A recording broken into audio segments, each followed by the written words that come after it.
మిత్రులందరికీ శుభాభివందనాలు. మిత్రమా, ఉవ్వెత్తున ఎగిసిపడే కెరటాలు మనకు సంకేతాన్ని ఇస్తున్నాయి.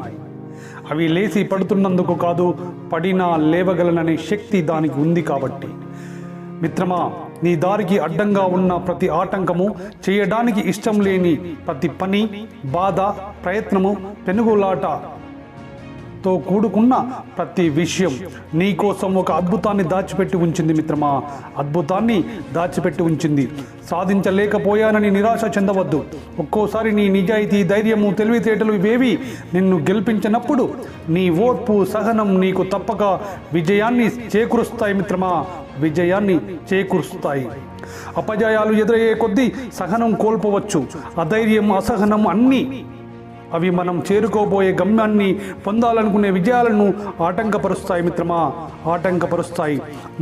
మనల్ని నిరుత్సాహపరిచే అపజయాలు మన బలహీనతలైతే, లక్ష్యాన్ని సాధించాలనే మన ఆలోచనలు మన బలహీనతల కంటే బలమైనవిగా ఉన్నప్పుడే అది విజయమైనా లేదా మనం చేరుకోబోయే గమ్యమైనా మనల్ని చేరువవుతుంది. మిత్రమా, చేరువవుతుంది. ఓపిక ఉన్నంత వరకు కాదు మిత్రమా, ఊపిరి ఉన్నంత వరకు పోరాడగలిగినప్పుడే విజయం మన సొంతమవుతుంది. విజయం మన సొంతమవుతుంది. మిత్రమా, జీవితం మనకి ఏది ఇవ్వదు మిత్రమా, మనమే సాధించుకోవాలి. అనుకున్నది సాధించాలంటే ధైర్యం కావాలి. జీవితంలో మనం సాధించాలన్న మన ఆశయాలు ఉన్న స్థితి నుండి ఉన్నత శిఖరాలకు ఎదగాలనే తపన మనకు ఉన్నప్పుడు ఖచ్చితంగా మనం అనుకున్నది సాధించగలము. ఒక విత్తనం భూమిని చీల్చుకొని మొక్కలాగా ఎదిగేటప్పుడు ఎలాంటి శబ్దం చేయదు, కానీ అదే వృక్షం భూమిపై కూలినప్పుడు పెద్ద శబ్దం చేస్తుంది.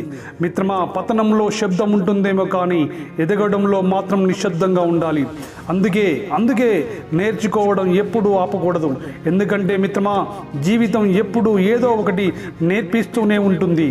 దేని గురించి ఎక్కువగా ఆలోచించకు.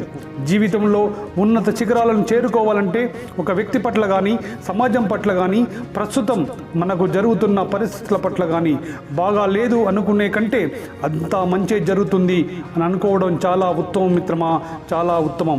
అలా కాకుండా మన జీవితం ముందుకు పోవాలంటే, మనం అనుకున్నది సాధించాలంటే అంతా బాగుంది, నాకు అంతా మంచి జరుగుతుంది అని పాజిటివ్గా ఆలోచించడం, ఆచరణలో పెట్టడం ద్వారా మనం అనుకున్నది సాధించడానికి ఒక అవకాశం దొరుకుతుంది. మిత్రమా, ఒక వ్యక్తికి చూసింది, విన్నది ప్రతి ఒక్కటి రికార్డింగ్ కాదు. ఎందుకంటే ప్రతి మనిషికి మంచి కంటే చెడే ఎక్కువగా గుర్తుంటుంది. కాబట్టి మంచి ఎక్కువ కాలం గుర్తుంటుంది, కానీ చెడు ఎక్కువ కాలం గుర్తుంటుంది. మిత్రమా, లాభం కన్నా నష్టం ఎక్కువగా గుర్తుంటుంది. మిత్రుని కన్నా శత్రువే ఎక్కువగా గుర్తుంటాడు. కానీ మిత్రమా, మన జీవితంలో ఉన్నత శిఖరాలకు ఎదగాలంటే, అనుకున్నది సాధించాలంటే, మన తపన నెరవేర్చుకోవాలంటే, మన ఆచరణలు, మన అవగాహనలు అన్నీ కూడా నెరవేర్చుకోవాలంటే మన ఆలోచనలో క్లారిటీ, పాజిటివ్గా థింక్ చేయడం నేర్చుకోవాలి. మిత్రమా, ఫైనల్గా ఒక మాట మిత్రమా, లోకంలో ఉన్న చీకటంతా ఒకటైనా అగ్గిపుల్ల వెలుతురును ఎలా అయితే దాచలేదో, నీ లక్ష్యానికి ఆత్మవిశ్వాసం, కృషి తోడైతే నీ విజయాన్ని ఎవరూ ఆపలేరు. మిత్రమా, ఎవరూ ఆపలేరు. ఇది సత్యం, సత్యం, సత్యం. Thank you for watching this video. Video నచ్చితే లైక్ చేయండి, షేర్ చేయండి. మరిన్ని వీడియోల కోసం ఈ ఛానల్ని సబ్స్క్రైబ్ చేసుకుంటారని మనస్ఫూర్తిగా కోరుకుంటూ థ్యాంక్ యూ.